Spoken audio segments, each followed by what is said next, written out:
দাদা বল। এই এত সিস্টেম কি চালু হচ্ছে নাকি নতুন? কি বলতো? এই দেখছি জিম ক্যারাটে লেখা আছে। তুই এতদিন দেখিস নি? না আমি লক্ষ্য করিনি, আজকে দেখলাম। বস বস।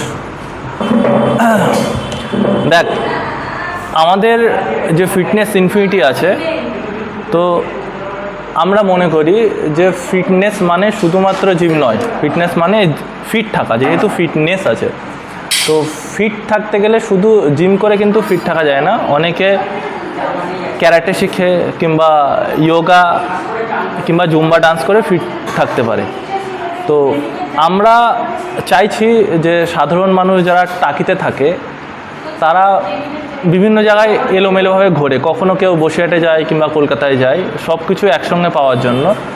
তো যারা এখন টাকিতে আছে, যারা মনে করে যে এগুলো একসঙ্গে পাওয়া কষ্টসাধ্যের ব্যাপার, কিংবা যারা ক্যারাটে করে তারা মনে করে আমাদের রৌদ্রে গিয়ে ক্যারাটে শিখতে হবে, কিংবা যারা যোগা করে কিংবা জুম্বা ডান্স করে তারা মনে করে হয়তো আমরা ঠিকঠাক অ্যাম্বিয়েন্স পাবো না, এসি ফেসিলিটি পাবো না।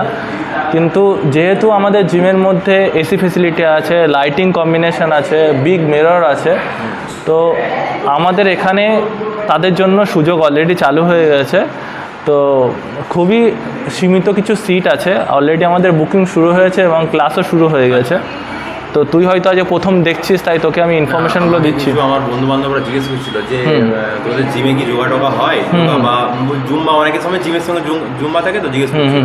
তাই আমি এখন দেখতে পেলাম, তাই জিজ্ঞেস করি। তুই দেখে নে, আর বন্ধুরা যারা থাকে তাদেরকে অবশ্যই জানাবি যে শুধু জিম করতে হবে এই নয়। অনেকের প্যাশন থাকে যে আমি ক্যারাটে শিখবো, অনেকের প্যাশন থাকে যে আমি যোগা, ফ্লেক্সিবিলিটি দরকার আমার বডিতে, সেক্ষেত্রে তারা আমাদের জিমে আসতে পারে। এটা জিম নয়, এটা ফিটনেস, যেখানে সে এক ছাদের তলায় একই ফ্লোরে with AC facility, with light combination, decorations and মনে কর মিরর ফেসিলিটির সঙ্গে সঙ্গে। কারণ যারা ক্যারাটে শেখে তারা জানে না যে তারা কী ফর্ম করছে, বা যারা যোগা শেখে তারা জানে না যে তাদের কেমন লাগছে।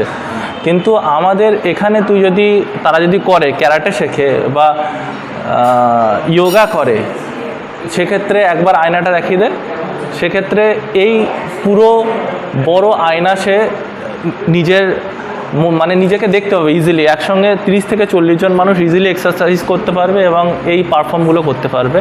আর তার সঙ্গে সঙ্গে কি হয়, অনেক মানুষ থাকে যারা বাড়িতে একটু বয়স্ক হয়ে যায়, কিংবা অনেক ইয়ং এজ মানুষ আছে যারা ফুটবল খেলতে বা পড়ে গিয়ে চোট হয়েছে, তাদেরকে ডক্টর অবশ্যই বলে ফিজিওথেরাপি করতে। তো আমরা চাইছি, এটাও ফিজিওথেরাপি আমাদের সঙ্গে যুক্ত হয়ে গেছে, সেজন্য আমরা চাইছি এলাকার মানুষ যেন এদিক ওদিক না ঘুরে আমাদের এই ফিটনেসের মধ্যে এসে কম্বিনেশন পেয়ে তাদের